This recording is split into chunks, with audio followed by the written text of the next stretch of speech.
Good. And Peter, we still have people coming in, and I think you've made our record. We're at 9,900 people. Oh, good. Wow. This is the record attendance. So Okay. welcome everyone, and there may still be people coming on board, but we want to start on time. So welcome to the July meeting of the Electric Railroaders Association.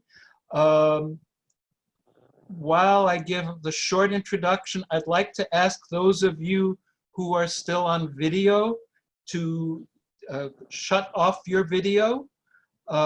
If you don't shut it off, I will shut it off for you. The reason for that is we have a lot of people on, and sometimes the bandwidth doesn't work. And we are right now at 101 people on this, but welcome. Just a little bit about how this is working. You will be all muted during the presentation. The only video and only speakers will be myself. I'm the host. I'm also President Bob Newhauser, and Peter Ehrlich is our esteemed speaker for tonight. I will introduce him in just a moment. If you do have questions, there is a chat box. Please put your questions in the chat box. I will look for your questions, and then I will pass the questions on to Peter. You can also talk to one another. Please keep your chat to everyone, to questions that you want to ask Peter, or compliments. I'm sure he's happy to get compliments, and I will be happy to pass that on. If anybody wants to throw something at my computer, now's the time to do it. No, easy. So one other thing, this is going to be a long program, so I'm going to alert you. It's probably... It's going to be fast. It's going to be between 2 and 3 hours, but Peter promises to move quickly. So unlike the meetings at the hotel where you all get to meet and talk beforehand, we do the opposite. If you persevere toward the end, you all can unmute yourselves. You can turn your video on and chat. And last time, even with the long program, we had people chatting with both the speaker and with each other at the end of the program. So remember, again, if you have questions for Peter, please put them in the chat, and I will see that. Now, our next program will be, let me just get the date correct. The next program will be on Friday, August 21st. Our speaker that evening will be Andrew Udesi. Hope I pronounced his name right. He's traveled extensively to Europe, and he spent 4 weeks in Japan in 2017. His program will feature Milan, Berlin, Cottbus, Hamburg, Takamatsu, Mexico City, and a recent trip to Colorado in September 2019, plus Lisbon and Sintra. So he's a very good speaker, like all of our speakers are, so you do not want to miss that. All right, now I'd like to introduce tonight's speaker. And Peter, just to let you know, you are really hitting the record, 108 people on board. Oh my goodness. We've not had, this was by 13 more than anything else. Keep everybody entertained. All right, let me introduce you, Peter. Peter is a retired from the San Francisco Municipal Railway, or San Francisco Metropolitan Transportation Agency now. He is also author of the F-Line, The History of the F-Line in Color, which is sponsored by the Central Electric Railfans Association. I will let Peter talk about that right at the beginning of his presentation. Okay. What Peter is going to cover, he's covering a lot of ground. It's going to be a complete survey of all the cities in which Brookville Liberty streetcars are running. That's Dallas, Detroit, Milwaukee, Oklahoma City, some shots of Union Pacific big boys, to Ogden, Utah for the Golden Spike 150th anniversary. Action in Iowa, July, August, as well as Arkansas, November. A show on Prague traction, and also a visit to the new El Paso streetcar operation, which is a revival of all-electric PCC operation, or at least heavily rebuilt, air electric cars. So sit back, enjoy the show. Grab your popcorn. Right. A few of you still have your videos on. I am going to turn your videos off. Peter, I'm ready to turn the show over to you. Host disabled attendant. Never mind. Okay, I'm pressing the button. Let's see what's happening.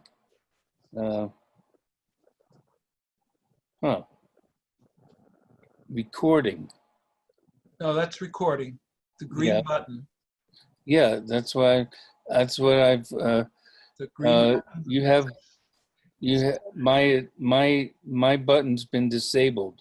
Oh, hold on. That's my fault. Hold on. I will fix that. I keep forgetting that. Yeah. Okay, try again. You should be okay now. Okay. Let's see now. What's Tops Friendly Markets doing there? Okay. Welcome everybody. The July. Peter, we still can't see. You're not on yet, Peter. Yes. What do you mean I'm not on yet? Your first slide isn't showing. There you go. Now it's on. Okay, All beautiful. right. Okay, now you need to go full now, screen. Peter? Yeah. Okay. I'm going to go to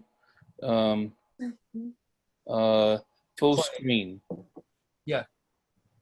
I think it was playing. Yeah.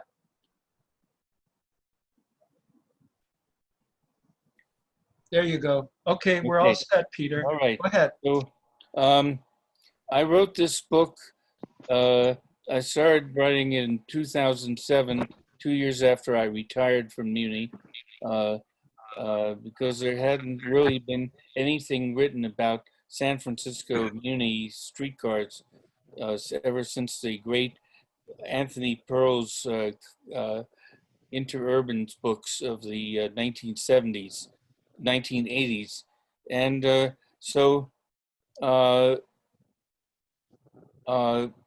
for one reason or another, it got put aside and then all of a sudden 2012 came around. 2012, for those of you who are in the know, happens to be the 100th anniversary of Muni. So I had to get the book published by 2012.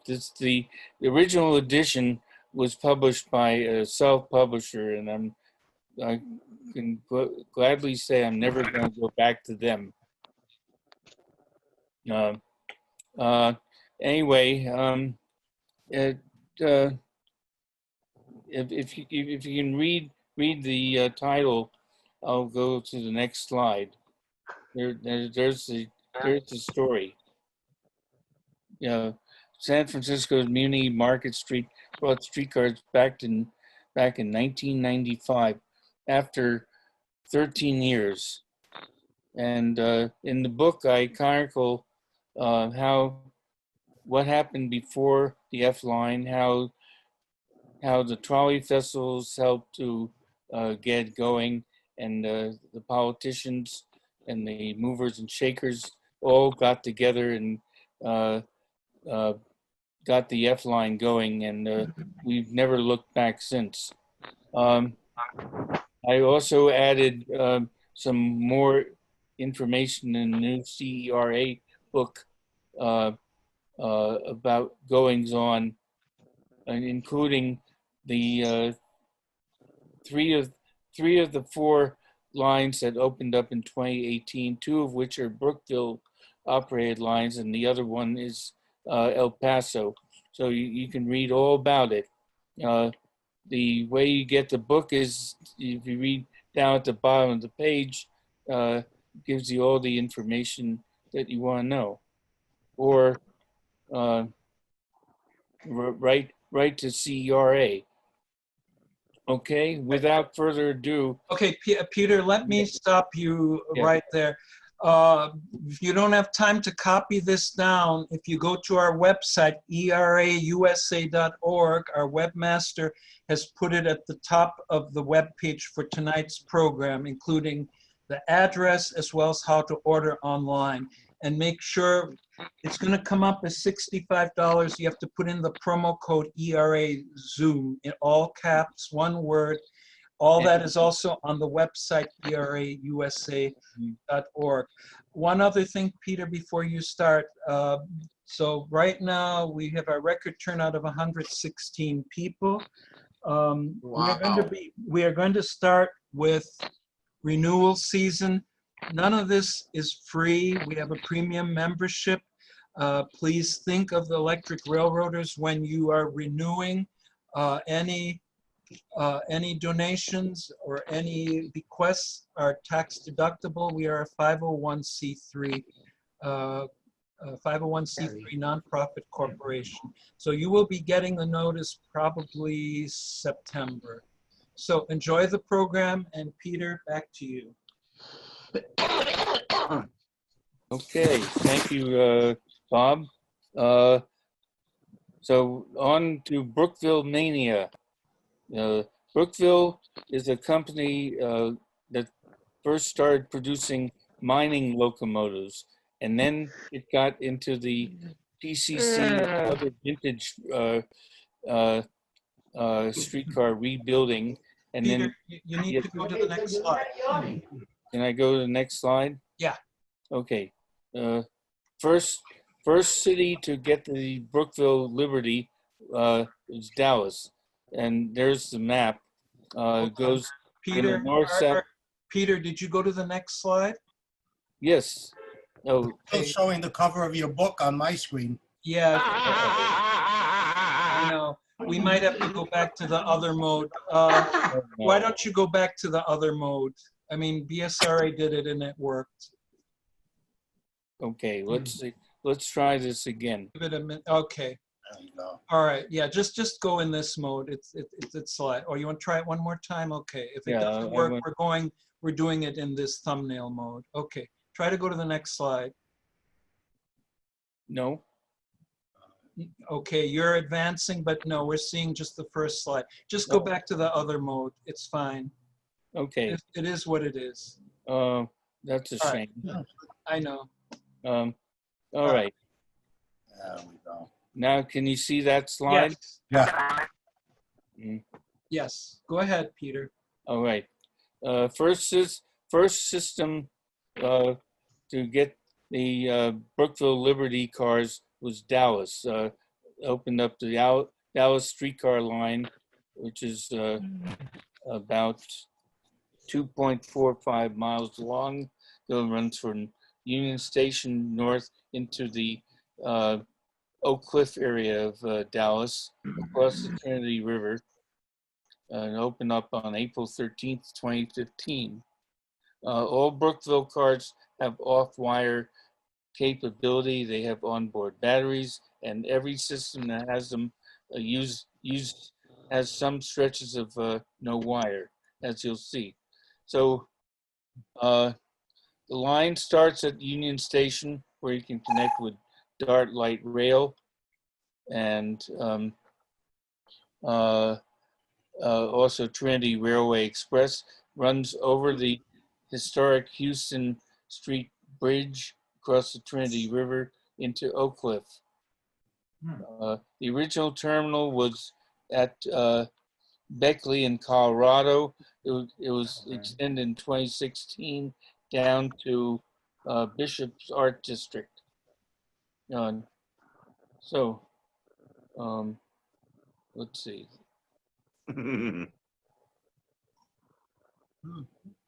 Can everybody see that?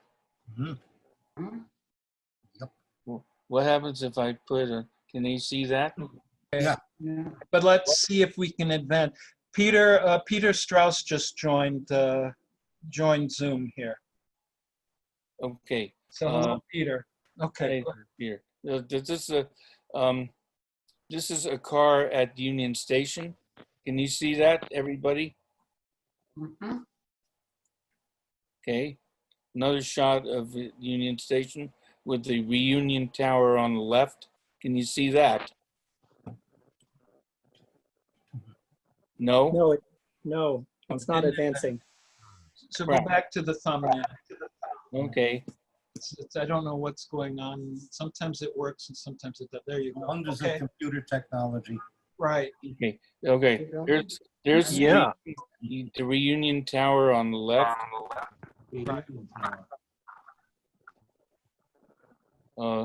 Okay. Leaving Union Station, you'll notice that there's a track on the lower left. That's so these cars can access the DART light rail maintenance facility. Milwaukee. Coming off of the Houston Street Bridge, approaching Union Station. Light rail cars there too, Oh, they do. like St. Louis has. Here's on the viaduct, wire-free, with the Dallas skyline. This is a high dynamic range image. Now we're at the Greenbrier, and the motorman has put the pantograph up.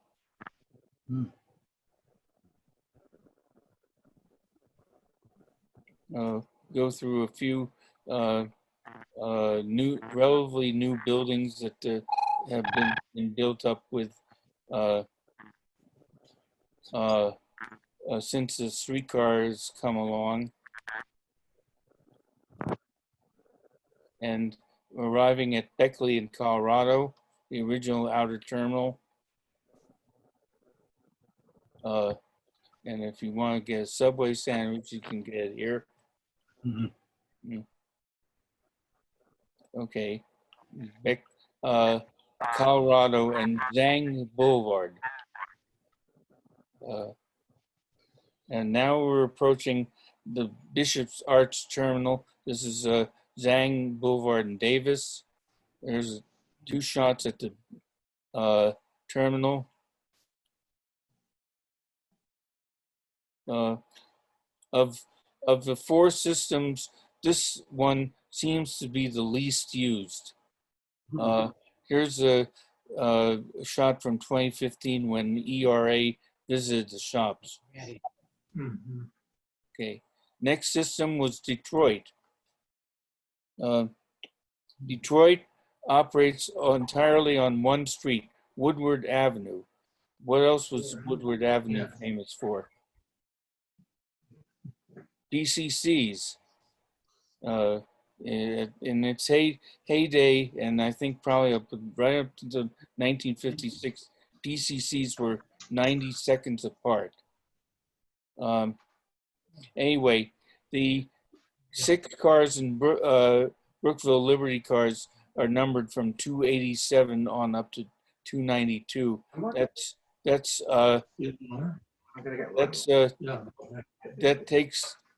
That continues the numbering from the last PCC that operated in Detroit, 286. And the line begins at Congress Street, almost by the Detroit River. Passes Campus Martius, Grand Circus with the People Mover in the background. There's a view from the People Mover platform, high dynamic range image. I apologize for the beep, but that's the sound of mail coming in, which you won't see any mail. Okay, this is 2 cars at Woodward and Montcalm with the beautiful Fox Theater and its associated office building. And the Detroit sports venues are located here. Whoops, I seem to have missed one. Okay, the Red Wings are nearby. The Detroit Tigers play across the street. The Detroit Lions play at Ford Field, which is maybe about 1/4 mile away. So it was a big sports town. Of course, no sports right now. You're losing. Okay, Yeah. this is shot at Woodward and Adelaide. These are new condos.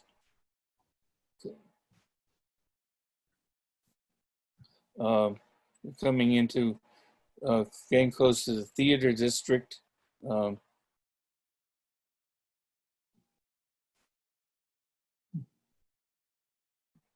This is at Canfield. Here we are now, Farnsworth.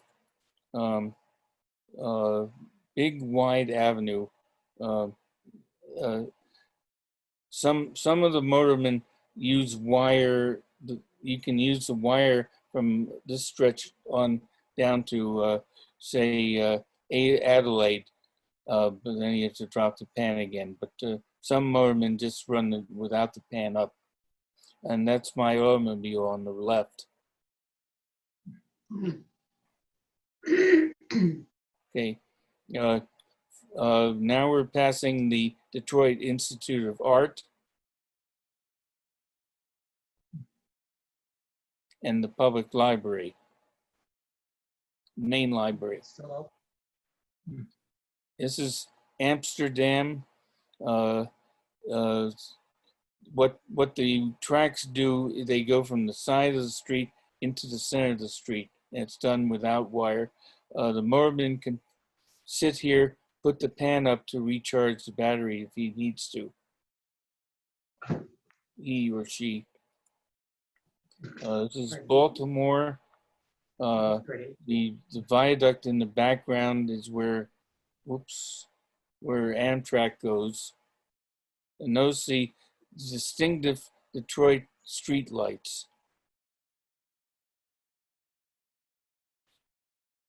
Now we're at Grand Boulevard. This is the official passenger outer terminal, but it's not actually the outer terminal because the outer terminal is here at let's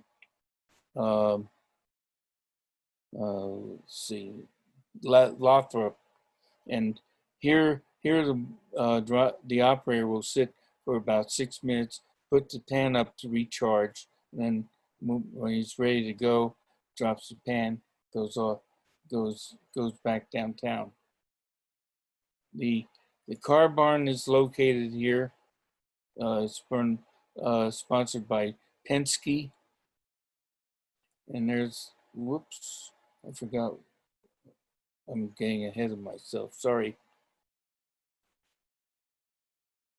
Okay, well, let's see what happens if I want to try put it on. Can you see that? yes. It's not my phone. No, it's not. Can you see that? Milwaukee, November 2nd, 2018. Hold on, Lou. Okay. No, it's the same picture. It didn't Hold on. advance. Okay, I'll go back. All right. Yeah, you have to go back to the thumbnail. Yeah. Thank God for thumbnails. Milwaukee was the third system to open up, and it was the first of 4 systems that opened up in 2018 within a 6-week time frame. Milwaukee, El Paso, St. Louis, which is closed since then, and Oklahoma City. For my first view of Milwaukee was this open house on June 8th, 2018. Met the mayor. Was very, very big backer of the streetcar, and the shop was open for inspection. And this is a cardboard map of the whole line. Here, I'll show you the map again. Okay, anyway, the map goes, basically the line goes from southwest to northeast. Starts at the intermodal terminal, which is where you get Amtrak and Greyhound, goes across the Milwaukee River, up to Milwaukee Public Market, up with Wisconsin and, I'm sorry, Broadway southbound and Milwaukee Street northbound. Then it jogs over to Jackson and Kilbourne. It goes further north a few blocks, and then over to the near the waterfront at Burns Commons. The system is called the HOP, and it's very, very well used. And so that was the open house. Here is a generic Brookville at Brookville. This is either for Milwaukee or Oklahoma City. And on the left, you can see San Francisco Muni PCC 1053, which is painted in Brooklyn colors. It's ready to go back to San Francisco after rebuilding. Am I going too fast? Hearing no. You're doing fine, Peter. Okay, here we are at the intermodal terminal. The actual terminal is off the street, 1 block to the north between St. Paul and Clybourne. Just before approaching the actual terminal, the line goes from double track to single track for the streetcar layover. They run approximately every 15 minutes apart. Okay, and St. Paul and Plankinton. Now, there's a tower of the Stade Cable 6th Street Bridge. 6th Street was how the Chicago North Shore and Milwaukee crossed the river into Milwaukee, into this part of Milwaukee. So, but that was back in 1963. Wish we could go back again. Coming over the St. Paul Bridge, you have the arch for the historic Third Ward, and the Milwaukee Public Market, which opened up in 2004. And the HOP has made it a big draw, very popular. And first people said, well, how can we get there without driving? Well, you hop on the HOP.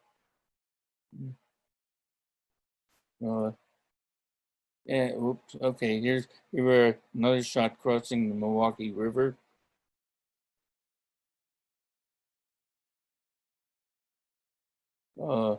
Leaving Public Market, crossing Water Street.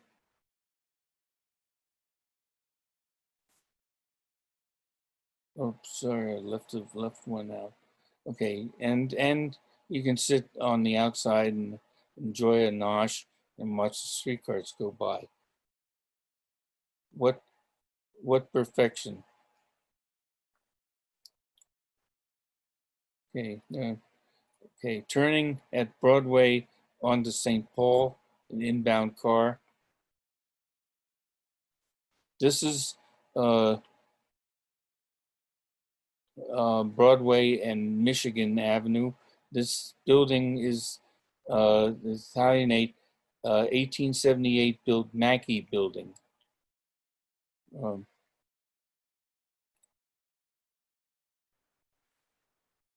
This is 1895 City Hall. Cathedral Square, we're heading eastbound. The tram is going to turn left onto Jackson Street from Kilbourne. In the background, you see the Milwaukee Courts building. Jackson, Kilbourne. This tram is running without wire. Jackson and Juneau. Juneau was, I think, the guy was the first Milwaukee mayor. I did not know that. Okay, a nighttime shot at Jackson and Ogden. This inbound car is under wire. After he turns onto Jackson Street, he's going to drop the pan.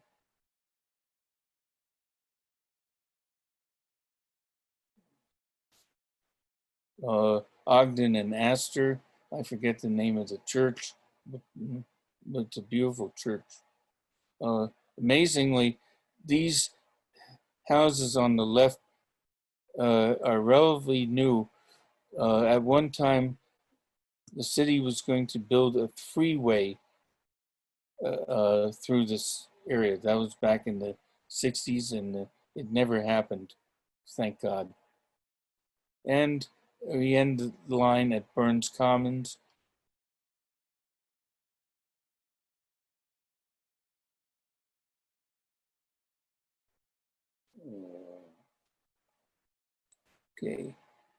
Okay, next city, Oklahoma City has the most cars, 7, opened up December 14th, 2018. There's the map. The Oklahoma system consists of 2 lines. The downtown loop, which is the red line, goes actually goes north on Hudson, and then Broadway, west on 11th Street, comes back on 10th, and down through the city on Robinson, and goes over to the Bricktown Loop. The Bricktown Loop operates only on Fridays, Saturdays, and Sundays, but there is an extensive nightlife, and the system is very popular. So, without further ado, this is opening day at Leadership Square, where the mayor and the dignitaries celebrated the opening of the line. At exactly 11 o'clock, he cut the ribbon. You'll see that in a minute. There's another shot of Leadership Square. These big glass buildings were built around 1984. Can everybody hear me?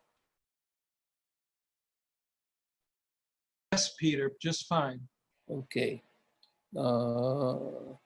Inside the lobby of Leadership Square, people like Jeff Marinoff donated some pictures. And this is rather an unusual Oklahoma City car. It looks like an ordinary car, but look at those trucks. They're not PCC trucks, but they're close. Right?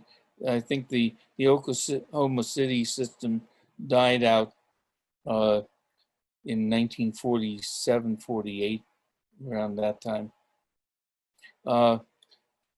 And incidentally, Oklahoma City Transit, until the streetcar opened up, did not run on Sundays. Now they have Sunday service. They joined the rest of America. Okay, here's Mayor Holt and various city council people.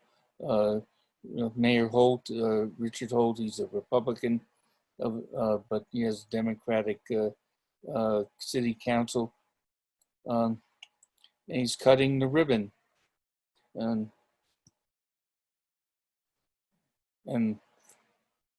away the first car goes towards the Bricktown Loop.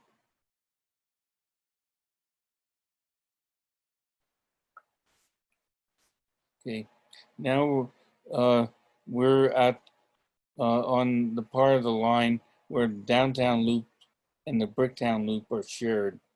This is a car approaching Myriad Gardens, which is kind of the de facto inner terminal.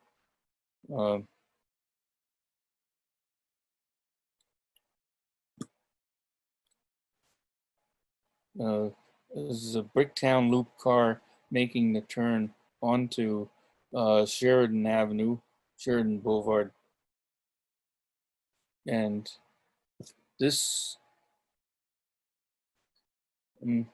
this car is on a Bricktown Loop car. Is on the only piece of trackage which is where the two lines are not shared. The downtown loop line will come in from the right.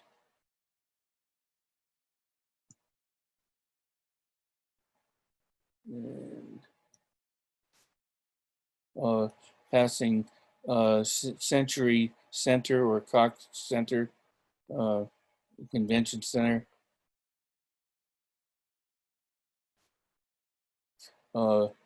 Here's the first Bricktown stop. As you can see, the buildings are made of brick. And there's a BNSF freight train going by. And here the tram is running under wire. And this is a great little area. There's the American Banjo Museum and a candy factory. And lots of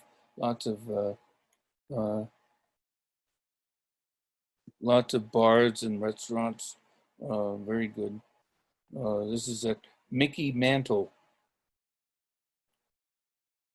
Yes, eastbound on Sheridan Avenue,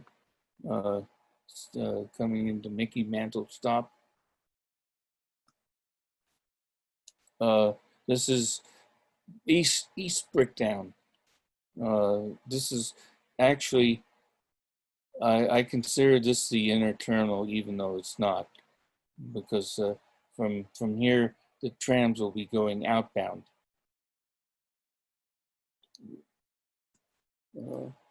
Outbound, first stop is the ballpark, minor league ballpark.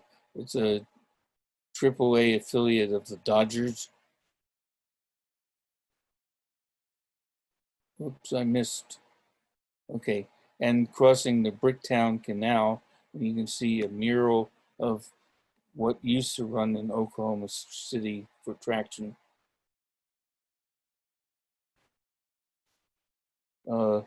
This is Santa Fe Hub. And here the operator has to drop the pan because it's a little close clearance going underneath this bridge. This is a high dynamic range image.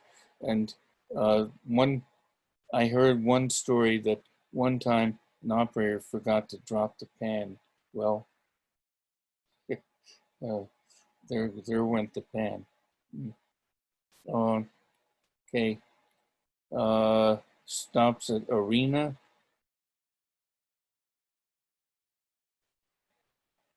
Makes a turn from Reno Avenue onto Robinson Avenue. And here we are, Chesapeake Energy Arena. This is where the basketball team, the Oklahoma City Thunder, plays. Don't ask me what their record is. Even in pre-COVID times, I really don't care. However, notice that you have a basic blue color of the side of the arena, but if you have the right circumstances and the right sunlight, it turns green, helped by along by the green colored car. I might add that there are 7 cars. 3 of them are painted red, called Red Bud. 2 are painted blue sky blue, and the last 2 are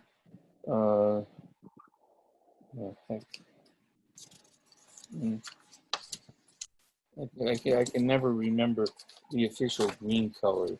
I'll tell you in a minute. Oh, Bermuda green. Anyway, so there you have the blue arena turning green. And this is approaching Hudson. The track on the right is where the tram will go back towards downtown. Track on the left leads to the car barn. Someone is scratching.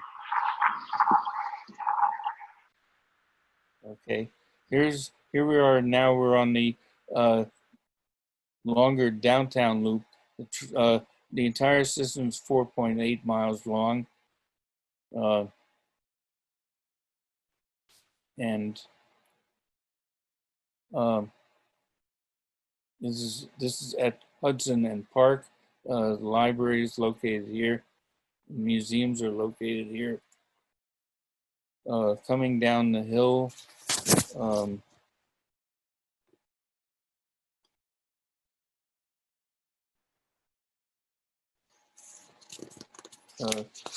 looking up the name of the church on the right. Lots of very nice churches in Oklahoma City. The church is called. No, I don't have it. I'm sorry. Where am I? Okay, here's the inbound and outbound tracks cross at 4th Street and or Northwest 4th Street in Robinson. This is an outbound car with underwire heading out to the Midtown area. This is an inbound car at Memorial Park Station. Memorial Park was built after the horrible 1995 blow up of the federal building by Tim McVeigh, and they put him away. Fine, thank God. Anyway, so they made a very nice memorial park showing exhibits of the families that were killed and hurt and so forth. Okay, anyway, now we're outbound on Broadway. We're in the Automobile Alley area of town. This is a nice night view, and I want to point out a phenomenon that I never saw, never saw between the time I left New York City back in 1966 and the time I came to Oklahoma City in 2018. Certain buildings light up their lights in the form of a cross for Christmas. Very nice touch, and one that I've long forgotten about. Okay, where are we? Okay, now, as I said, we are in Automobile Alley, and the reason it's called this is that back in the 20s, auto manufacturers built their warehouse, their showrooms here, like Buick and other cities, and the name stuck long after these dealerships moved to the suburbs.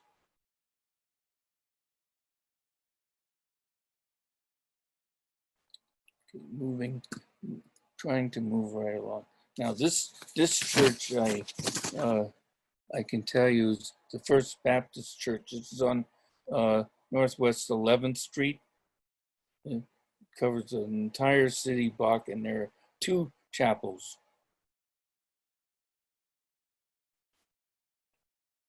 This is Dewey Avenue. This is the outer terminal.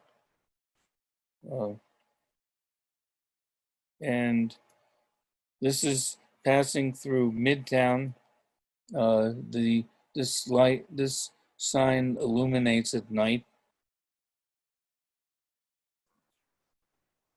Now, So, now we're Peter, yeah. let me stop you. So this is still all Oklahoma City, correct? Yes. So I think Sid Keels had a question. Are the blue cars ever used on the red line? Do they ever Yes. intermingle or are Yes, they yeah, separate? the color of the car makes no difference where it's deployed. Okay. Yeah. Matter of fact, the system's literature, the system is called Embark, by the way. Okay. Yeah, the system's literature states that fact that the color of the line has no bearing on what color car code shows up. Okay. And then another question, and Phil, if I got the wrong system here, this is from Phil Kane. Is Oklahoma City the system where they have raising and lowering of the pan, or is that entirely on electricity? Raising and So lowering. Detroit is Oh no! partly Every Brookville equipped system has off wire sections, so the pans do go up and down as needed. And there's never been a problem where the car ran out of electricity on the off-wire portion? No, there is not. Okay. Mhm. Yeah, the Just batteries trying are to see. quite robust. Right. Okay, Okay. right. All right. Now we come to the midtown stop. The letters on the building spell out Dust Bowl, which refers to the uh, very catastrophic weather phenomenon that afflicted Oklahoma in 1935. So, lot of commemoration. Now, this is turning from Northwest 10th onto Robinson, and it's going to go as a straight shot back into downtown. This church is called Frontline Church, built in 1911. This is St. Paul's Church, and the building on the left is the law school. And here the operator will drop the pan because he's going to run out of wire momentarily.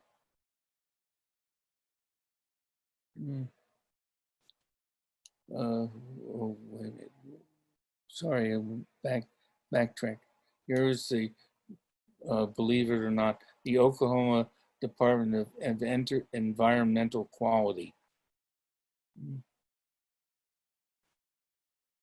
This is a turn back track on 5th Street between Broadway and Robinson. There are two such turnbacks and tracks in the system. And we're back at Memorial Park. This church is Old First Church. And let's see. Okay, now we're coming in towards the financial district, business district, Robinson and Kerr, Robinson and Sheridan again. Now we're going to take a little amble out to the car barn. This is, they store, I think, 3 cars outside, and they have a room for 4 of them inside. This big tower is the tallest building in Oklahoma. The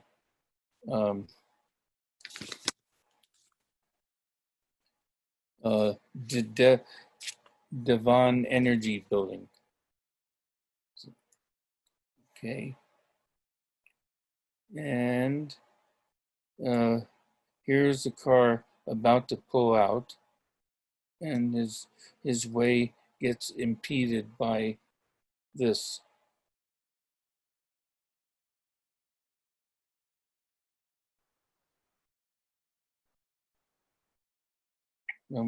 What do they care? Mm,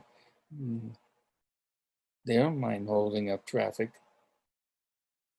So does anybody or a lot of people know the musical Oklahoma, which, by the way, they sang at the opening day ceremony. So it's I couldn't resist. Okay, here's a test car under a short stretch of wire that they had put up to test cars before the opening.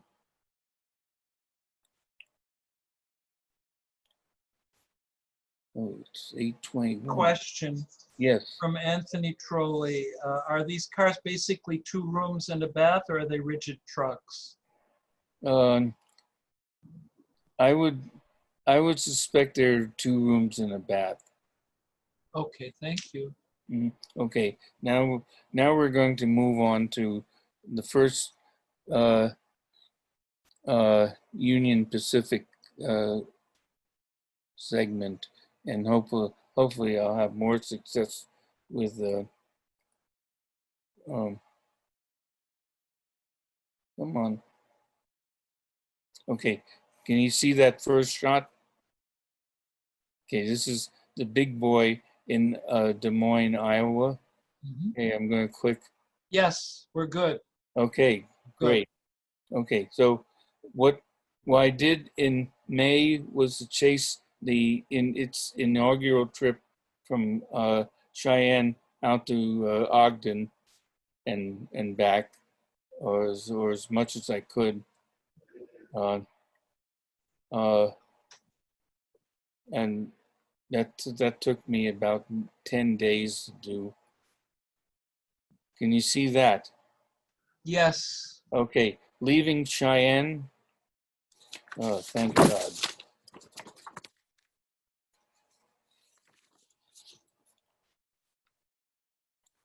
Took UP almost 4 years to restore 4014. Okay, here we are coming into Laramie. And here we are at Rock River. Now, unexpectedly, as we were standing on a bridge over going, that was an embankment that was going to go over the tracks. It was a double track railroad here, and just as the train appeared, we all heard the sound of a diesel horn blast, and I said, I can't believe it. We're going to get cut out. Well, I did manage to get this picture. We were at Medicine Bow. Train spent about an hour here, but I moved on. Hannah, Hanna. This is a pacing shot coming into Rollins. Okay, May 8th. Oh, actually, I had to fly home, so I missed the other parts of its time in Wyoming, but I flew back to Salt Lake City, drove up to Evanston, and started chasing from Evanston. This is a rainy day, nice misty engine. No, and there's the traffic. Can everybody see the traffic?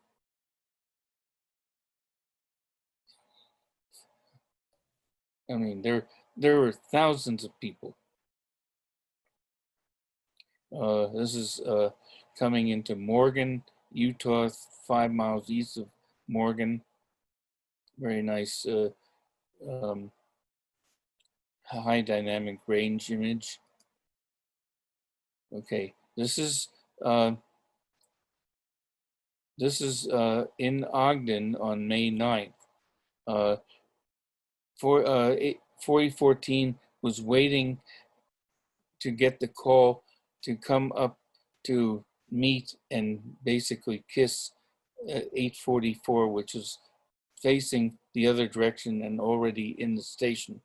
And I got some slides of this, and Jeff Ween got a slide, and he says, "How do you manage to get all the people out there?"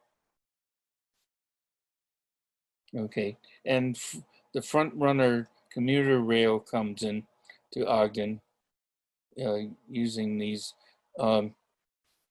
Bombardier Lozenge coaches and former New Jersey Transit Comet 1s right behind the locomotive. Okay, now it's got the call to come up to the station. And this is, I didn't actually hang out to witness this. I practice social distancing even before coronavirus. So I let Union Pacific take this picture.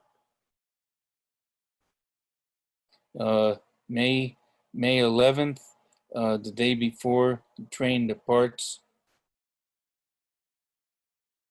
On May 12th, we're heading eastward back towards Wyoming.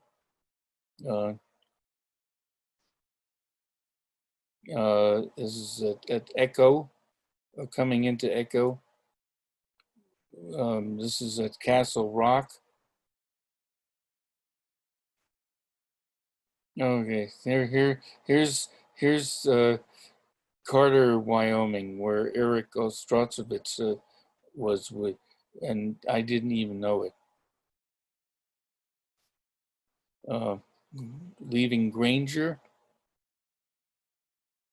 and that's as far as I chased. So I'm throwing a few Iowa shots. I was in Iowa from July 31st through August 2nd. Here's a train, just the 4014 passing through State Center. This is Elkhart, Iowa. This is at U Avenue. No, it's not Avenue U. U Avenue, it's a little bit east of Boone, Iowa. Over the new Kate Shelley Bridge. A lot of history about the Kate Shelley Bridge.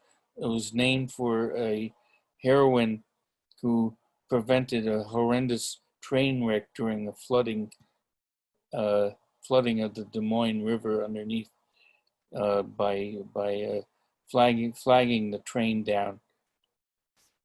Okay, then this is at well, it says on my paper to be continued. No, it's Glidden, Iowa. So as you can see, big grain elevators and so forth. All right, now we're ready to go to Prague. Are you ready for Prague? Okay, let's see if Prague.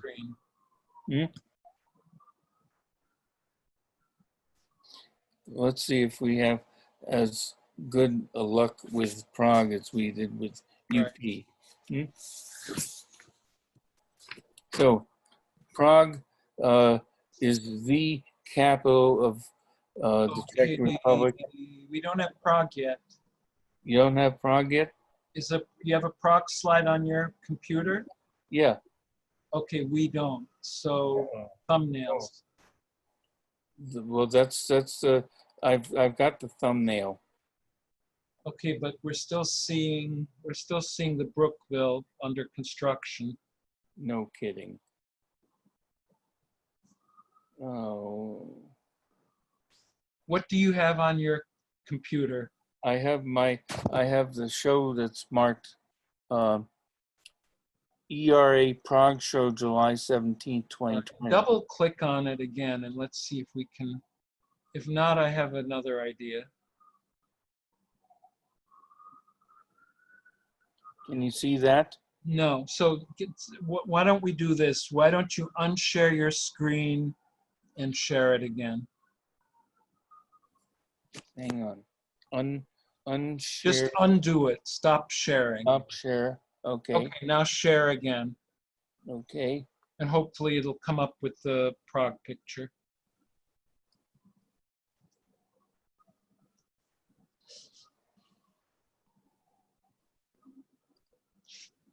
Okay, now if you want, you can see if it'll work. We'll give it a try. Okay. All right, we know that. So go to the next slide, see if we get to the next slide. Okay, the next slide is the map. Okay, we're not seeing the map. So go back to the thumbnails. Okay. It is what it is. It's fine. Okay. Okay. Prague is the capital of Czech Republic and PCC, Tatra PCC heaven. Hundreds of these are still running.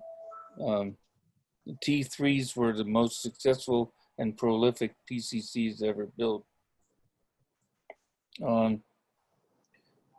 Okay, now let me go to the map.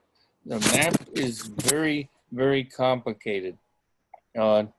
I can tell you that there are a number of places where I spent a lot of time.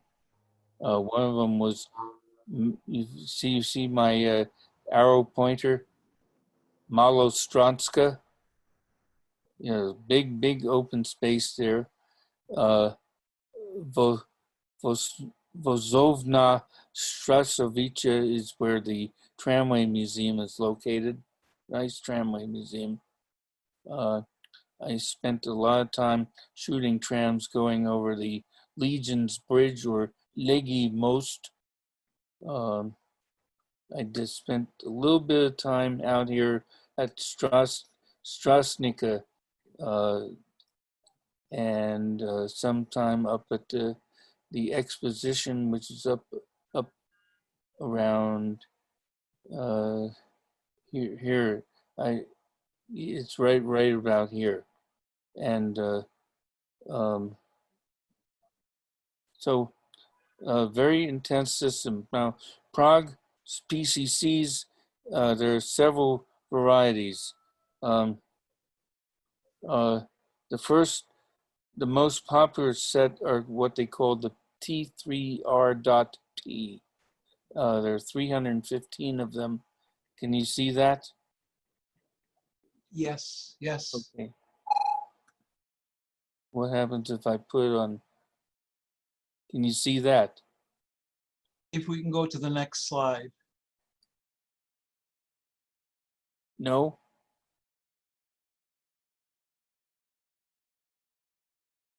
You know, you should see a pair of trams bending. You don't see those? No, we just still see the two-car PCC. All right. Just go back to the thumbnail. Yeah. Okay. This is a tram set on the east side of Prague, line 7, and very heavy line 22 tram over here. This is up at Sidliste Petruni, line 1 northern terminal.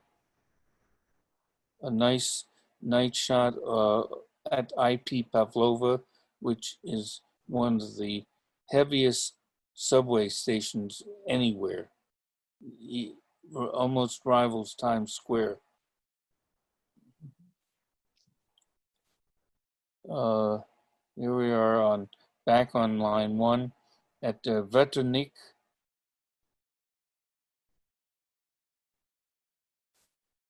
Here's Malostranska.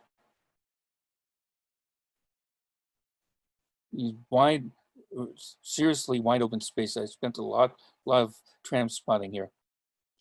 Peter, there was a question from Yes. Carl Jackson. Yes. Carl Jackson. Yes, Carl Jackson is. Hello, Carl. So there are rail lines that are lettered and those that are numbered. And Sid said, and I think I agree, aren't the tram lines are numbered and the metro lines are lettered? Correct. Okay, Yes, there are only 3 metro lines. right. There are 25 tram lines, no line 19. Okay, this is a shot of a pair of TPR.Ps passing the Hotel Pyramid. I spent a lot of time here. This is also the near the terminal area of line 23, which I will tell you about soon. Here we are at Malostranska again, going the opposite direction. Okay, next. Here, a question. Go Yes. back to the prior picture. Yeah. Is Okay. it and I think you've done it. Is this one of these pictures where you've done the special effects? Because it looks really nice. You did Yeah. the filtering. Yeah. It's really, really nice. Yeah. It looks Yeah, almost like I a painting. Yeah, I did what they call high dynamic range. That's, yeah, I couldn't think of the name. All right, Carl Jackson has another question. Are both Yes, cars Carl. powered or is the Yes, they're constant powered and both trailer? both powered. So they're multiple unit cars. Yeah. Mhm. Okay, thank you, Peter. Yeah, as a matter of fact, both cars have the pans up, Yeah. as you can see in this picture.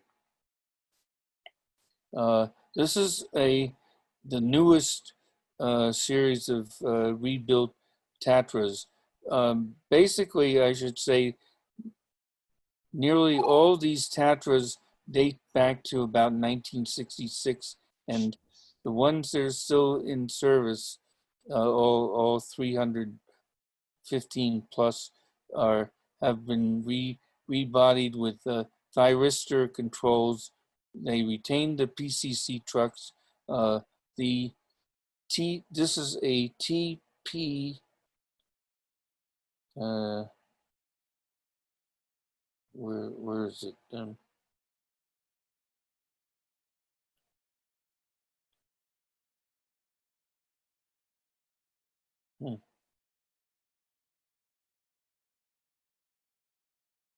Oh, TPR T3RPV. Say that 5 times over, and your tongue will get tied.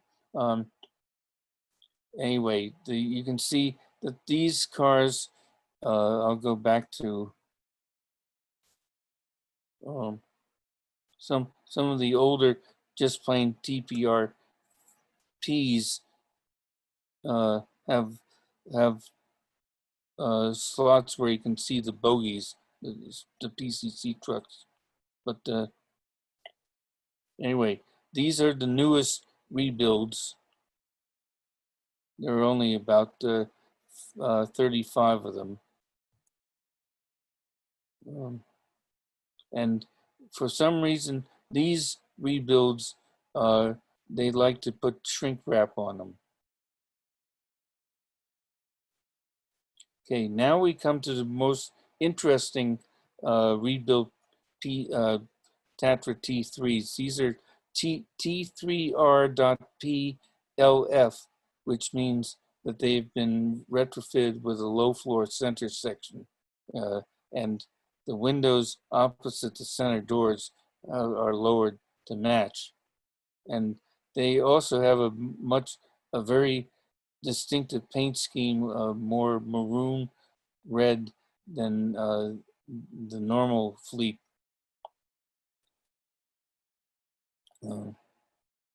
Here's another one. They run singly on line 2.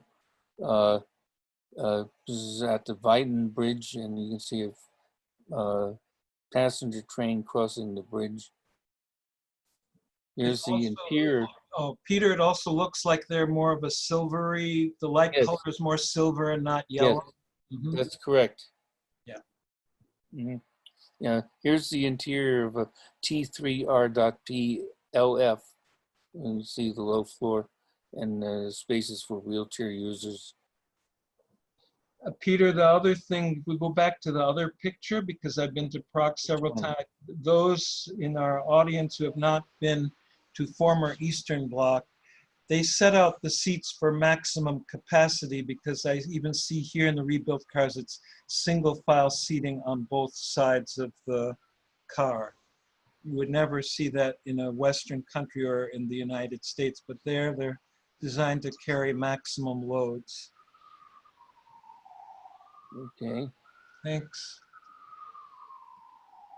Okay, here's a pair of T3RP LFs at the south end of line 2.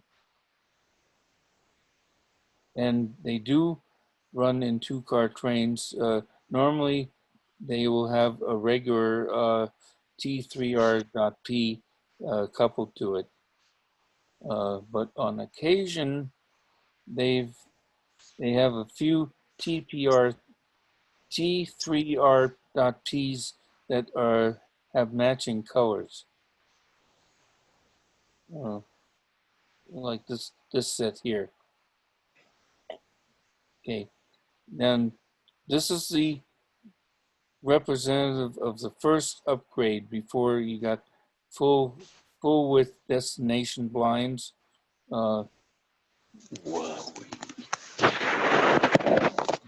This is at Malostraske Namiste. Namiste is means square or piazza. This is a rear view of these were the first rebuilds. They have small destination blinds, just with the route number, but they have thyristor controls. Okay, this is a rear view shot at Karlova Nam, one place that I spent a lot of time back in April of 2018. Here's a Wait. Let me stop you there, Yeah. Peter. Yeah, Karlovo Namisti, Karl Square. It was named after Carl Jackson, right? ha ha ha. Never mind. No, actually, it was named after King Boris- Karl in the Middle Ages. Boris Karloff. Yeah, no, there was a famous King Karl was very good to the Czech Republic. Anyway, go ahead. Okay. Anyway, here's an inbound set on line 24. They use them only on lines 15 and 24, at least as far as I could tell. Here now we come to the line 23. This is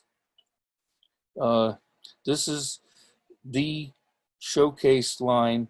If you want to ride an unrebuilt PCC, this is your line. And it features the only Y in the entire system. Here's, these were basically built around 1980, and they never have had, they still have the, the cam controls, just like a Westinghouse PCC. And, they still have the same old trucks. So, this is at, okay, let me get, Svanarska Terminal, south end of the line, which is where the Y is located. This is tram ready to go outbound at the Y. Here's a tram coming into the Y. Line 23 is also a supplementary line to very, very heavy line 22, with which it shares almost its entire route with. Okay, here we have backed into the Y track, or pulled into the Y track. We're about to go backward. Going backward. Spring switches, of course.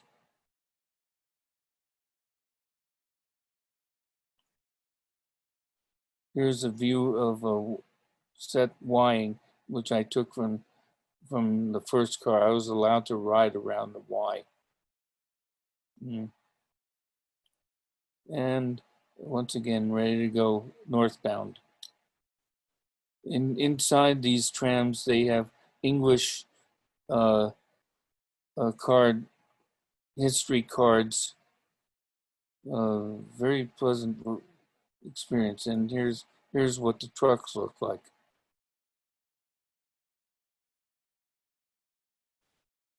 Okay. Now we're going to take a ride. This is Malostranske Náměstí again. Just north of the piazza is the only location where they have gauntlet track. If you can see the track, curved track that runs around the woman. The outbound tram has just used that track with 5 lines going through here. This is quite the bottleneck.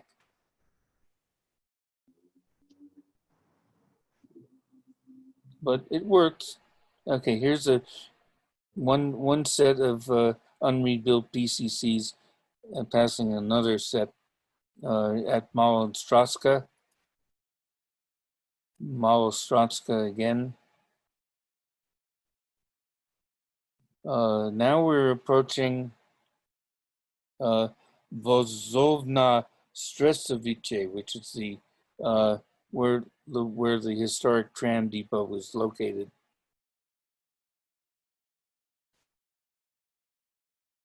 Yeah, one of the advantages of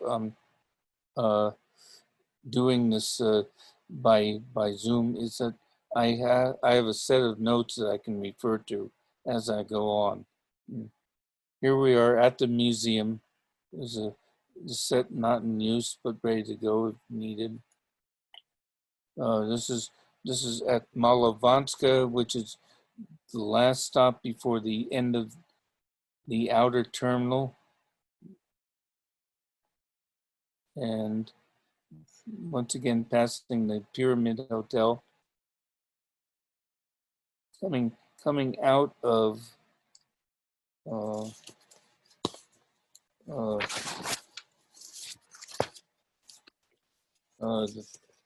terminal for line 23, which is Kralovka. Pardon my Czech. Okay. 6921, I think, is the oldest T3 on the entire Prague network that's still in service. It's a nice 2-track terminal. They run every 20 minutes on weekends and every 30 minutes on weekdays. So the motormen get a really nice long break here. Okay, now we come to other Tatra trams. These are T685s. They started to build them in 150 of them in 1997. They're single units. There's the PCC trucks here. And these frankly are running on borrowed time because of their boxy construction. They cannot be converted to low floor. So I think they're down to about only 20 in service. Are these PCC cars as well or not? Yes, these are PCC cars as well. So the irony is they're much newer cars, but because of their design, they really can't rebuild them. Right. That's great. Wow. Okay, so let's see. Anyway, this location of this one is at Strasniki station on line A in extreme southeastern Prague.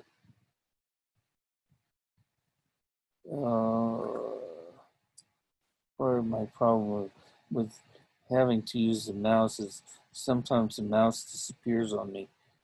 This is a set of T6A5s on line 16 coming into IP Pavlova. The church in the background is St. Ludmila. This is a night shot which has also been enhanced.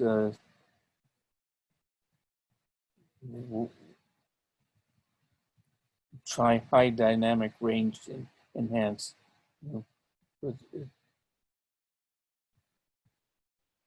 Okay. Now we have the only double end trams in Prague. These are called KT8D5.RN2P. There's started to be built in 1986, and they were originally they had their either 6-axle cars or 8-axle cars, and DPP, the tramway operator, put in a center section for low floor use. So these are fully accessible cars. This is at what they call the exposition. Nice. Peter, there was a question from Carl Jackson. Were Yeah, the rebuilds that you've been showing us, were they done in-house, or did Inicon Trams of Ostrava rebuild them? most of the rebuilt T3 RPs were rebuilt in-house. Some were rebuilt by an outside vendor. Pragio Mex was one. Okay, thank you. Okay. Here we are along the banks of the Vatrava River.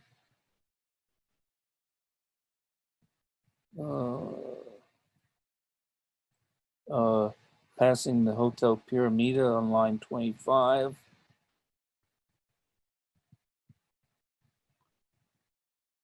And Wenceslas Square. There's talk about putting the tram line back on through the Wenceslas Square. I'll believe that when I see it.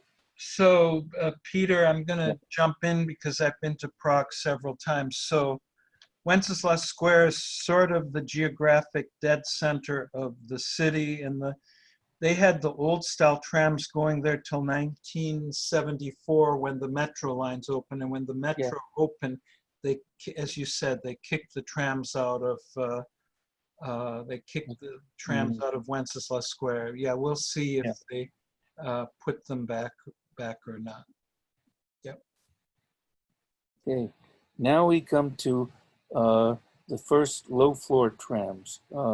These are the series 14T built by Skoda, and they are nicknamed Porsches because the Porsche company had a hand in designing them. They have not been very successful.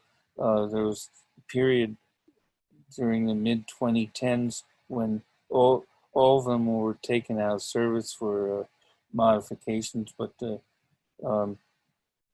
they since have gone back into service now. All except 3 of them. These also are the ones that get most of the shrink wrap, as you can see. So Peter, just in rough numbers, how many of the T3s rebuilt or not, how many of the boxy cars, and how many of these cars in round numbers, how many are there? Okay, but there are about 20 of the unrebuilt, maybe a few more. There are almost 400 completely rebuilt T3s. Right.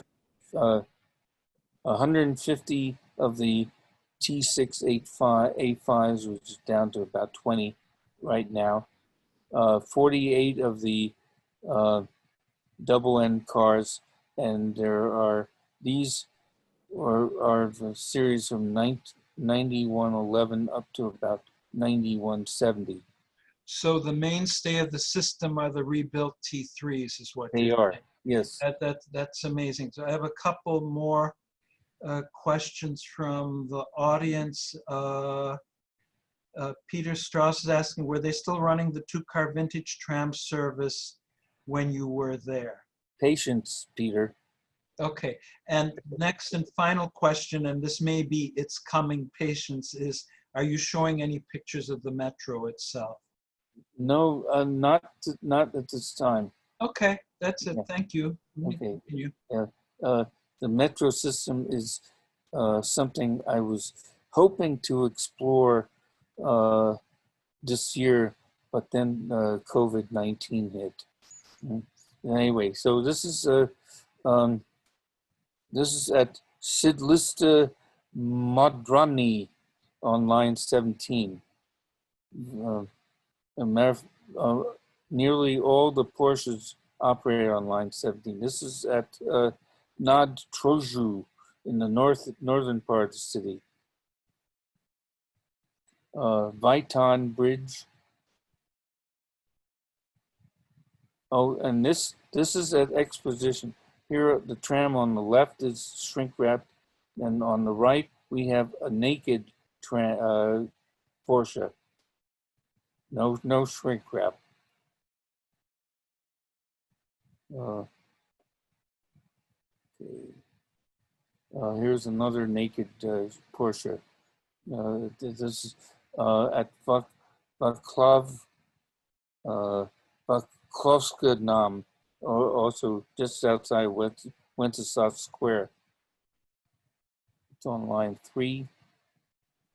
Here we are at the Palladium, or also known as Namesti Republiki. This is on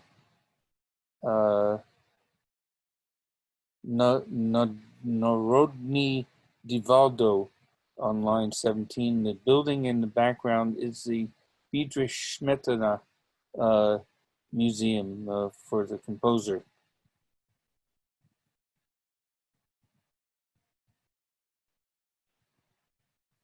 Wait, yeah, okay. Okay. Okay, now we have come to the 15 T's. There are 125 of these 15 T's they started building them in 2011. And then they followed that up with 150 more 15 T4s, which are an improved model. But these are the 15 T's. Here we are at Vakov,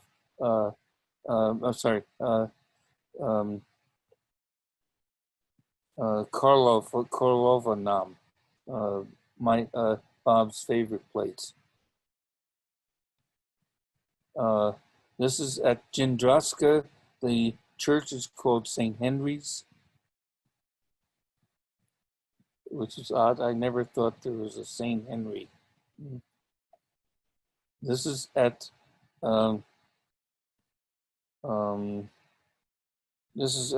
Masarkovo na Drodzy, which is the secondary railway station. Very beautiful Victorian era waiting room.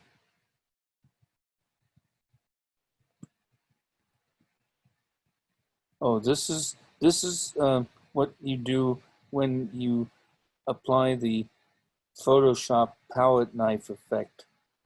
We're at Wenceslas Square. How many cars of that type are there again, Peter? 125 of the 15 T's, and there are 125 more of the 15 T4s, which are coming. And who made these cars? Skoda. Okay, and these are working out all right? Yes, these are fine. These are fine cars. Great. Okay, here we are at the Legion's Bridge, or Legi Most.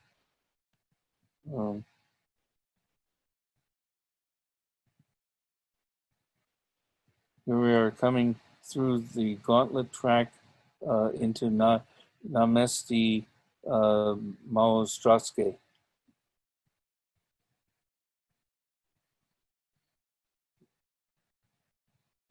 Approaching the square, here you can see a better view of the actual gauntlet operation. Whoops. Okay, this is approaching Veletsny Paladzi on line 17. And the exposition is in the background. Okay, next we have, this is IP Pavlova. There's St. Ludmila's Church in the background.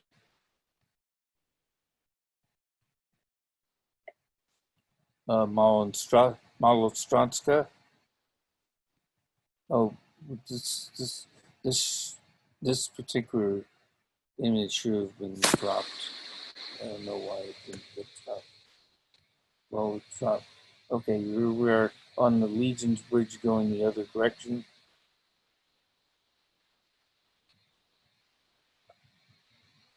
And this one is on the same line, line 9, going inbound. The building on the right is the National Theater.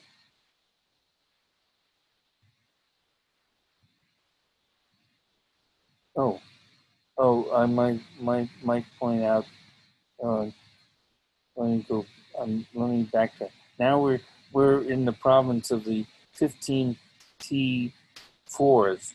Now these are the newest trams in Prague. They're 8-axle trams. They're distinguished from the older 15 Ts in that they have a yellow lip underneath the numbers. And they're also the first trams in Prague with air conditioning. About what year did they start coming in, Peter? Started coming in 2015. Last one was delivered in 2019. They're numbered 9326 to 9450. Okay, back at Malostranska. Legion's Bridge outbound, Legion's Bridge inbound. Here we are at the National Theater lit up at night.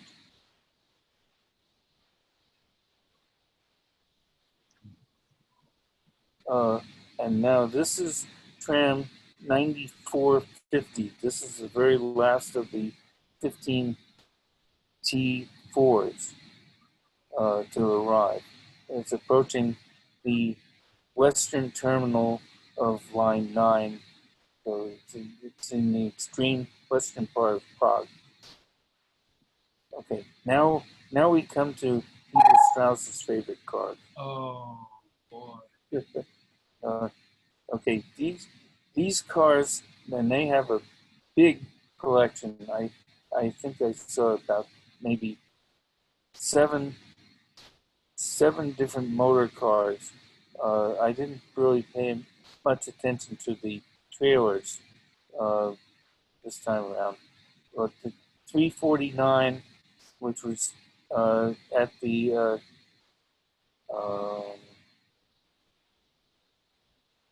at Vozovna Stresovice Tramway Museum, was built in 1915.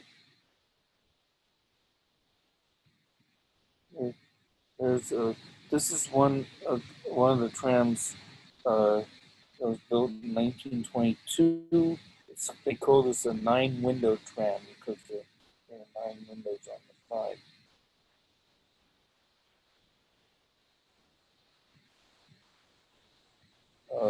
And there's a restaurant here so you can watch the trams go in and out.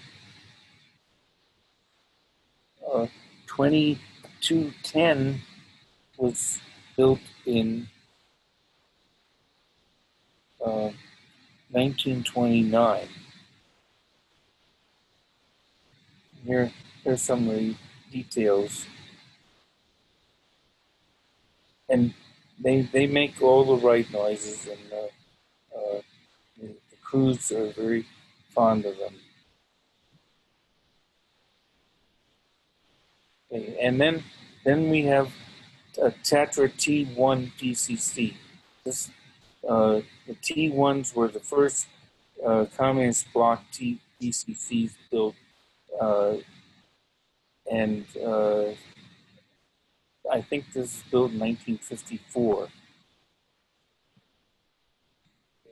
And here's the blind side view.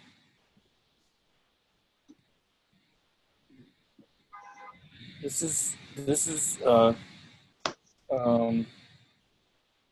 3062. 3062 was built around 1940. It has it's a completely steel body, and it was nicknamed a submarine.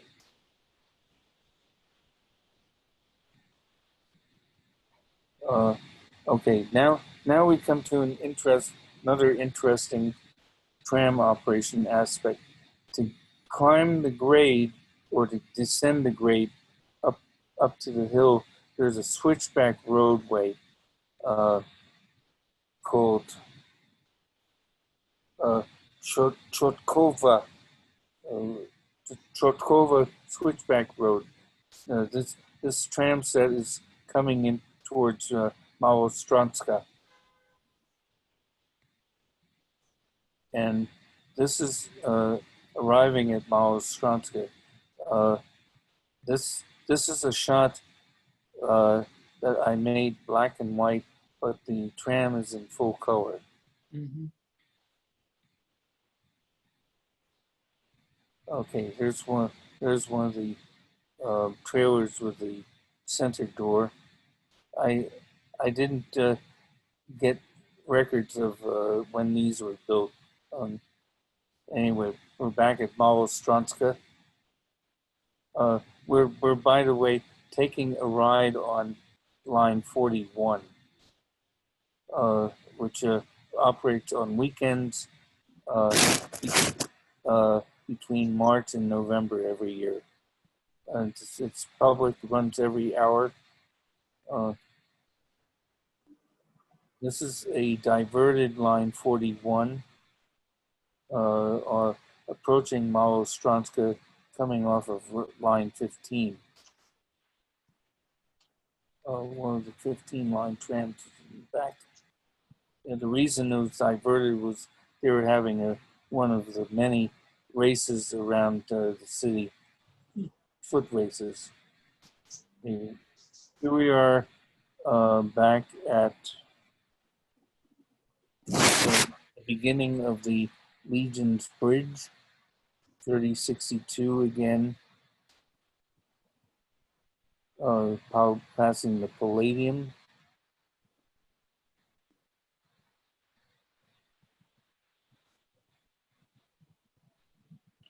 And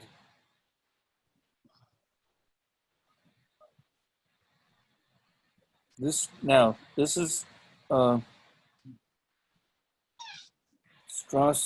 Strassmeyer Novo Nametsky. This intersection is a Grand Union, which means the trams can go any direction, straight, forward, or right, from any direction.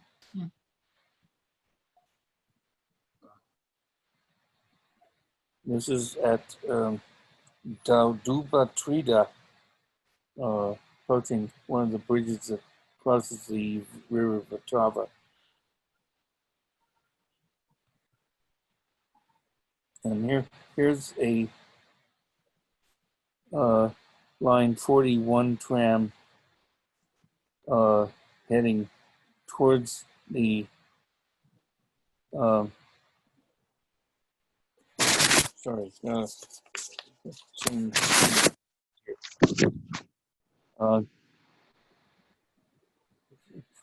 anyway, it's approaching the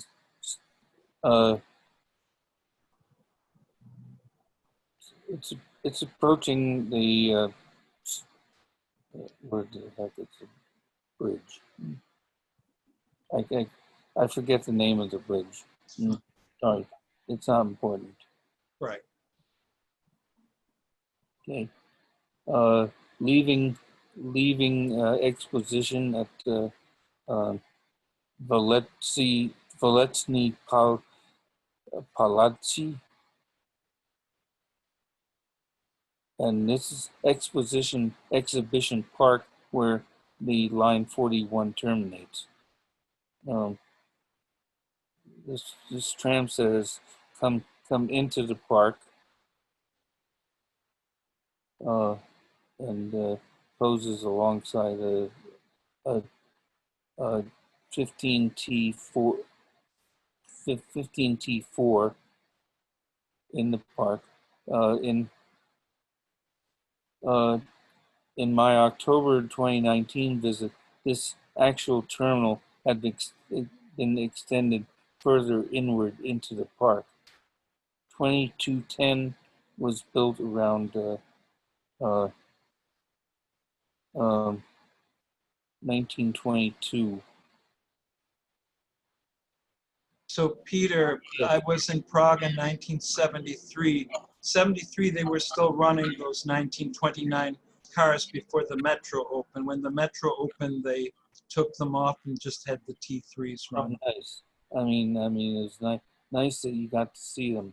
Yeah, I didn't get pictures. You have pictures, so that's great. Okay, here is the T1 leaving Exposition Park.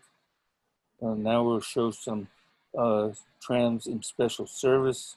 349 at the museum, crossing the Legion Bridge. 351, sister of 349, also built in 1915. And on How many Grand Unions are there? Was a question that I'm sure there are more, but I only witnessed one. you saw one. I mean, if they have more, it might be 2 or 3, but I don't think they're all over the place. Okay, thank you. This is on Narodny Divaldo special car. Oh, Peter, one other question. Yeah. How were you able to chase these historic trams? Were you in a rental car in Prague, or did you No, just, entirely by foot and by riding trams. okay. It was from Paul Gakowski. Yeah. Okay, here we are, tram passing through Malostranska. 2172 at the museum.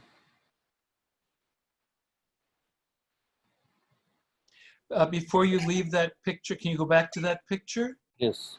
I know a teeny tiny bit of Czech, so what that car says, Elektrice Drahy Hlavno Mesta Prahy, it's electric lines of the capital city of Prague. Oh. So, and I think, I'm not sure, no, they have a different name now. That must have been the long ago, they have a different name now, but that was the long ago name. P is their initials now. Right. Okay. Okay, here we are back at your favorite street, Karlova Nam. Single car going through Karlova Nam. And this was kind of a surprise. It was a crappy, rainy day. I was with a friend of mine from Italy, and he tapped me on the shoulder and said, "Look what's coming. This is at Vighton Bridge. This is the furthest south I have ever seen a vintage tram." Okay, now we're coming back towards Daluha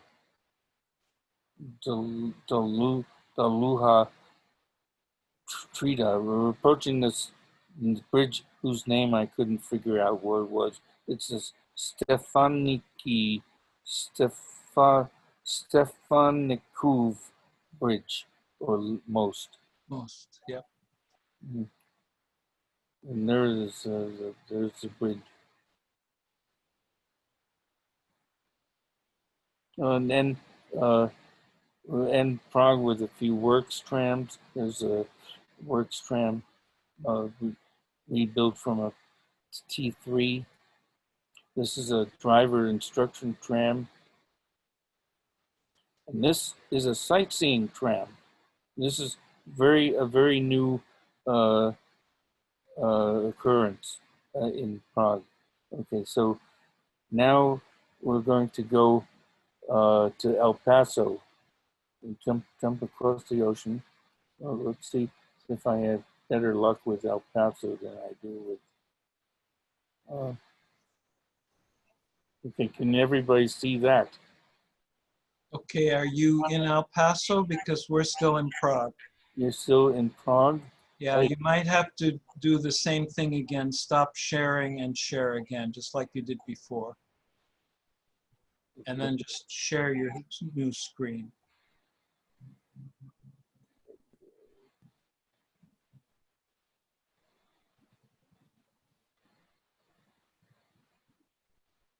Come on. Your time.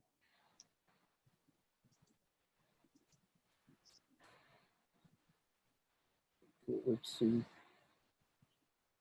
Can you see that? This is No, in no. Have you shared yet? Yeah. Okay, it might take a minute. We don't see anything yet. You don't see anything?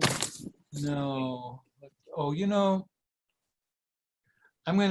you're not showing your video. I don't know if that has anything to do with it. Turn on your video.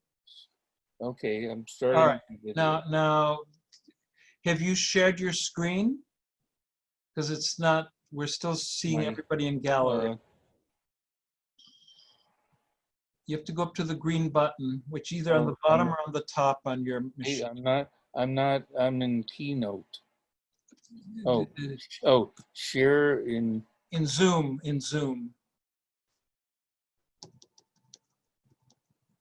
No. I don't think I'm in Zoom anymore. Okay, well, you are because we see you. You do? Either on the bottom or on the top. Sandy Campbell, if you're there, please unmute yourself. You're on a Mac. Sandy Campbell. Maybe he's not. Okay. You should be. I'm here. Okay, you're gonna have to talk Peter through. You have a Mac. Peter, you have a Mac, right? Yeah. Okay. I'm in Keynote. I don't seem to be in Zoom anymore. But you are because we see you. At least I don't know where it is. Sandy? Could it be the window is behind another window? Yes. Oh, that's why I couldn't see it. Okay. Okay. All right. Sure. Hit the green button. That's right. All right. So go ahead and do that. Should I mute again? No, why don't you hold on a second till Peter is on. All right. On. So go ahead and press the green button, Peter. It says Zoom meeting, but I pressed. Okay, you must have left. Are you in Keynote or are you in Zoom? I'm in Zoom. Okay. Do you see everybody's names in front of you or not? No. Okay. What you have to do is, I don't know how it's in Safari. You need to go to the button. What do you see? Your Keynote? What do you see? Your slide? I see Keynote. Okay. You need to either go to the bottom or the top of your screen. There you go. Okay, we're there. We're good. All right. All right. You want to try the full screen, you can, but we'll see. Okay. Give it okay, now go to the next slide.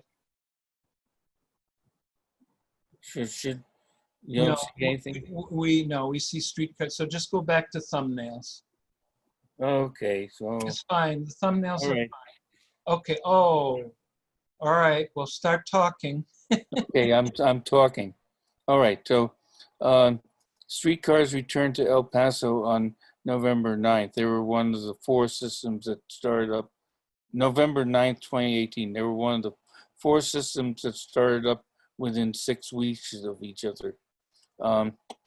And unlike Milwaukee and Oklahoma City, what El Paso chose to do was to rebuild 6 of its stored 1937 vintage ex-San Diego PCCs, which were stashed at the airport, and had them remanufactured by Brookville. And they started arriving in 2018, and I made several visits between May and November. November 9th was when I went out for the opening. So first, let's have a look at what was El Paso before. This is the only international PCC operation in the world. Ran from 1950 to 1974. Of course, they used older cars before they got the PCCs, but it was a renowned international line. Okay. I'm Peter. Can you go back to that previous picture, please? No, go back to the one you just showed. So for everyone in the audience, Carl Jackson, who's the operations VP for the current El Paso line, is amongst us in the audience. Carl, do you have this picture or not? You can unmute yourself if you like, or you can reply. I don't know. This is a rare picture, Peter. This is really amazing. Taken by Actually, hi everybody. This is Hi, Carl, Carl. and I have that picture. It's not as clear as the one you have on the screen, but yeah, I do have that. Okay. Well, maybe you two can talk offline if this is a better picture. So, okay. So welcome, Carl, and Peter. Please go on. Okay, so here's the future rebuilt car 1504 at Brookville. As you can see, the canvas roof has been stripped. It's going to get an all steel roof, and it's going to be just almost as new looking as it did in 1937, but different. Okay, so I showed this Facebook grab shoot or screenshot showing a completed El Paso car testing on their track in the snow, and that borrowed from El Paso streetcar Facebook page. And in May, I caught the first 2 cars side by side in the car barn. And this is the first training class. I came out here, I did a pep talk for them, talking about my experiences as a streetcar operator. And I told them, I asked them if any of them had ever driven a streetcar before, and they said no. And I said, well, you're graduating you're going to become one of the elites. And they all enjoyed it. And a great crew.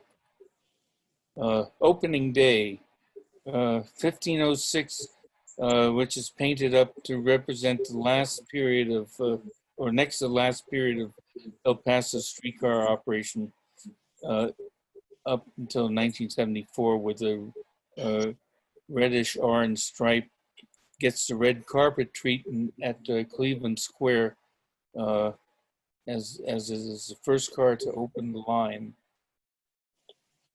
There's a, we're gonna do a few shots on the downtown loop. Basically, what I want to do is go back to the map. El Paso is set up in two lines like Oklahoma City, except it's operated differently. Cars on the downtown loop operate clockwise, like this.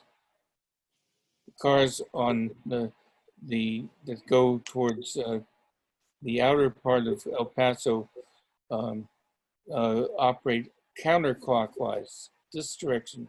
And the car that does both loops is, they call that the figure eight. So now you see where the cars go.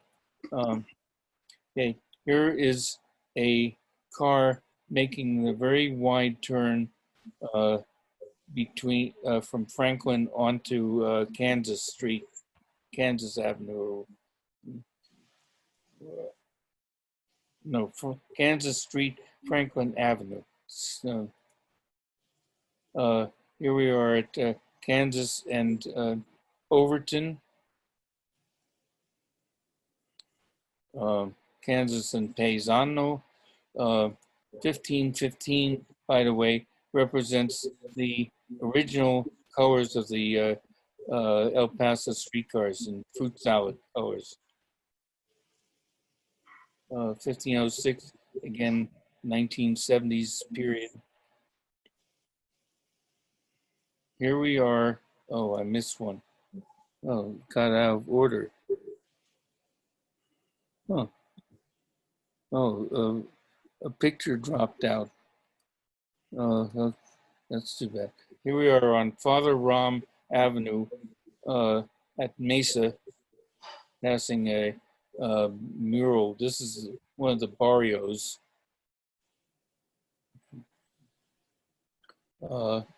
This is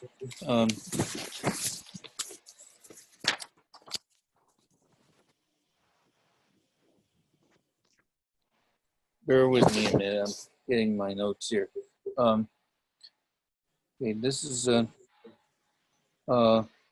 church is Sacred Heart Church, Father Ram in Argonne. 1504 represents the period of the 1960s with a green belt rail. This is the inner terminal at Santa Fe and 2nd. Two shots of cars coming out of the car barn.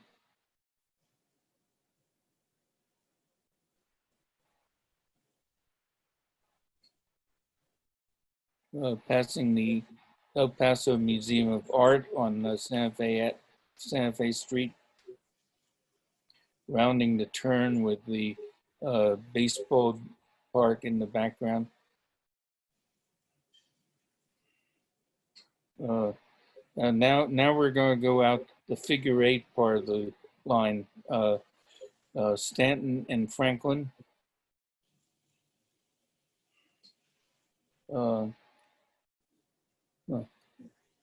Okay, here the line makes a jog from the side of the road into the center of the street, and there's a bicycle lane on the left. This is at Arizona, Stanton in Arizona.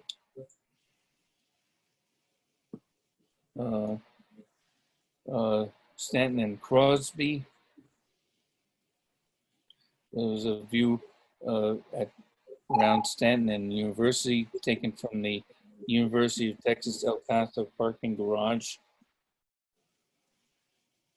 And Kern Place, Stanton and Cincinnati.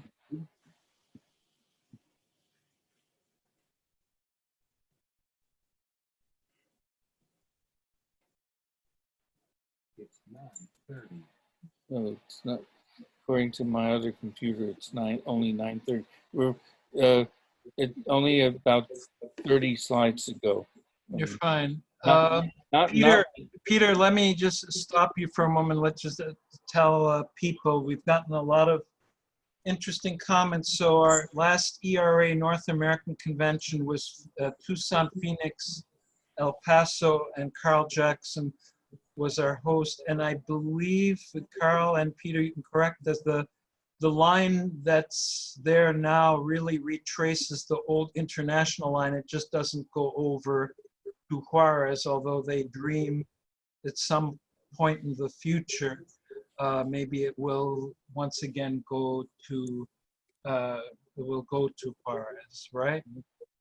My memory is that the original line operated on San Antonio Street, Oh, is that right? crossing both directions of the current system. Okay, But all right. I'm always can be stand to be corrected. I wouldn't know, and maybe Carl, he wants to jump in, but he basically came in for the reconstructed new line. So Carl's gonna speak. Carl? Yeah, I'm right here. We didn't really look at trying to follow too much of the original line. There was some trackage, as I remember seeing it in one of the maps on Stanton Street, but we really don't go, the furthest south that we go near the crossing is Father Rom. Otherwise, the line was really considered to be an economic development engine versus a regularly operated revenue line. And so subsequently, we have major couplets between the Uptown Loop, which is 2 blocks wide, and an even bigger couplet in the Downtown Loop, which southbound on Kansas, westbound on Father Rom, and then north on Santa Fe Streets, which is about a 4-block couplet. There is a thought, and at this point, it's just a thought to go back over the bridge. We've had a few talks with some of the transit folks over in Juarez. Again, it's a thought. That was initially part of the phase 1 concept, because there was 2 phases, phase 1 and phase 2. And so now we're considering, with a stronger dose of reality, phase 2, which will take us east out towards the medical centers of America. So Carl, you are still with the operation, correct? Yes, initially I was with First Transit, who supplied the executive management. The city of El Paso has terminated the contract with First Transit, but the city brought me on board, and so now I'm the chief streetcar officer. Okay. And then as of last month, I'm also the interim director of fixed route vehicle maintenance and facilities. Oh, so you got promoted. Well, congratulations. And by the way, Carl, if you look in the chat, you got greetings from Paul Grether. When we continue, you can look at the chat. Paul Grether. Oh, Paul, geez. I hope everything is good, man. How's New York? You guys, go ahead. I'm sorry. Go ahead. So let me move on through so we can get back downtown. Here we are crossing Baltimore and Mesa at the outer terminal, near the outer terminal. This is taken from the UTEP parking garage. Here we are at street level at Glory Road Transit Center or Transfer Center. It's right on the, practically on the UTEP campus. We're heading inbound. This is at I believe Kirby Street on Oregon. This is at Las Palmas Medical Center at Oregon and Brim Streets or Avenue or whatever they call Oregon and California, Oregon and Missouri. And if you keep going, you might make it to New York. well, no. First, you have to get to Franklin Avenue. And here we have a shot of a car turning at Argonne onto Franklin. And this is taken from the Chase parking garage.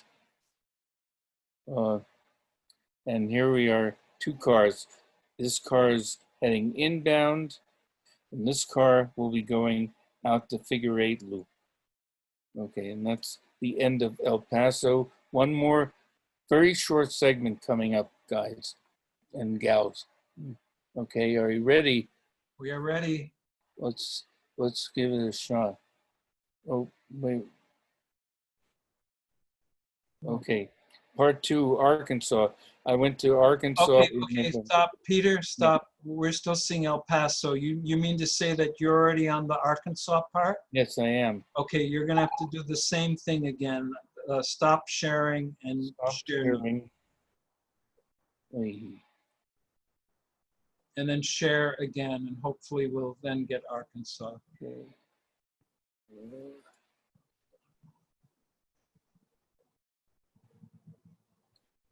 Share. Again, you might have your keynote hiding the Zoom, because we do see you. You are on Zoom.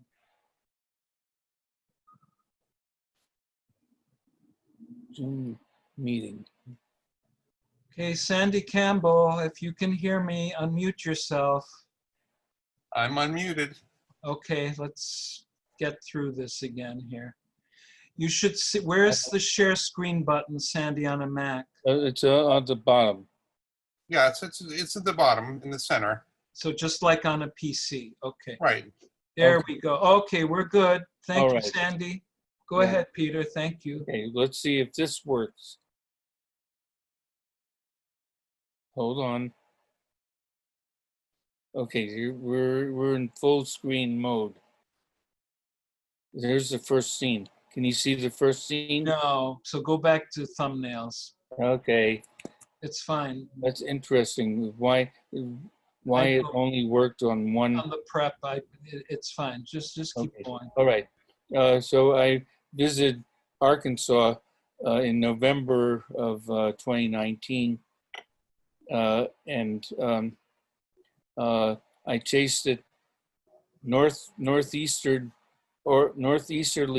along the Missouri Pacific line that runs out of Texarkana, Texas, up to Little Rock, and my first few shots were at Gurdon. It sure is coming into Gurdon. It's 35 degrees out, so that's why you see all that beautiful white smoke. When Bob saw this, he absolutely melted first time.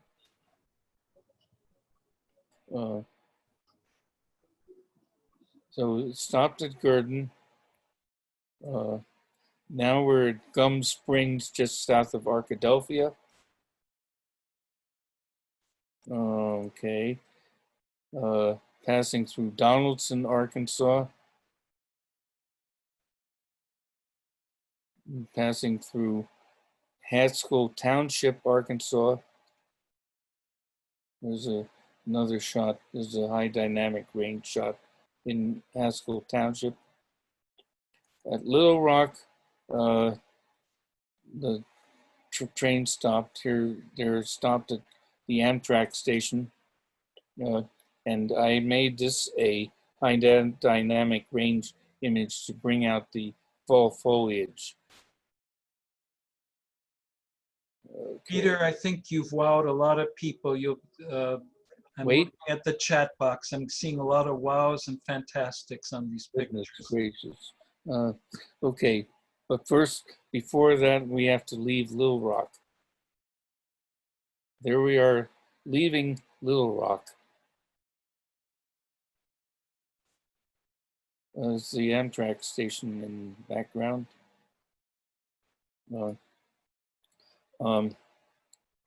The train was at North Little Rock Yard, and people could go through the train and look at the UP exhibit car.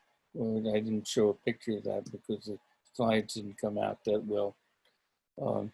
And then that was on November 14th. Now this is the 15th, south of Mayflower, Arkansas.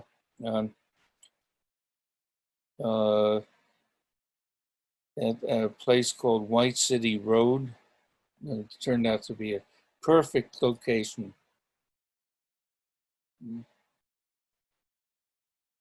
Now we're at Marlton, nice broadside shot. Leaving Marlton,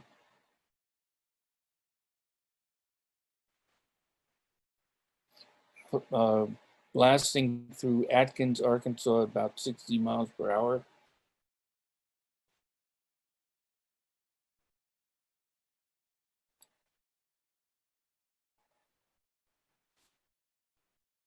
Okay, now we're coming up to Illinois Bayou on Lake Dardanelle, just west of Russellville, Arkansas. And this is a silhouette shot. The sun's on the wrong side of the train, but the silhouette actually, with a little bit of tweaking, made it an almost good picture. All right. And then finally,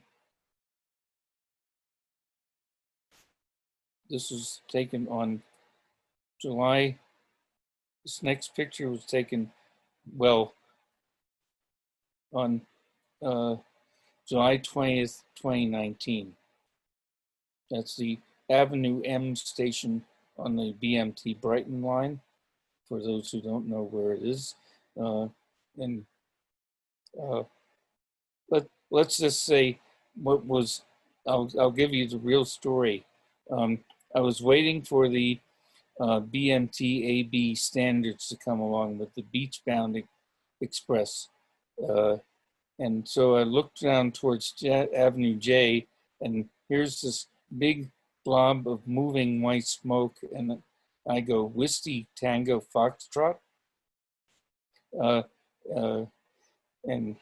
And about a minute later, 4014 came blasting through, and that was followed by the BMT standard. So there you have it, folks. That's the end.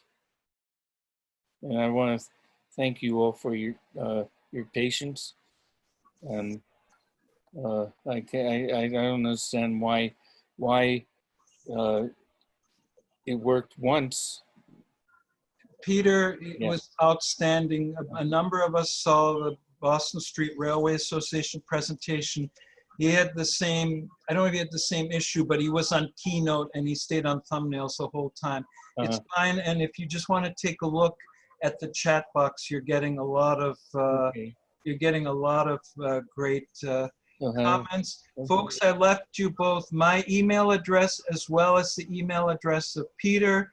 If you also want to submit email comments, both positive or even constructive suggestions, feel free to do that.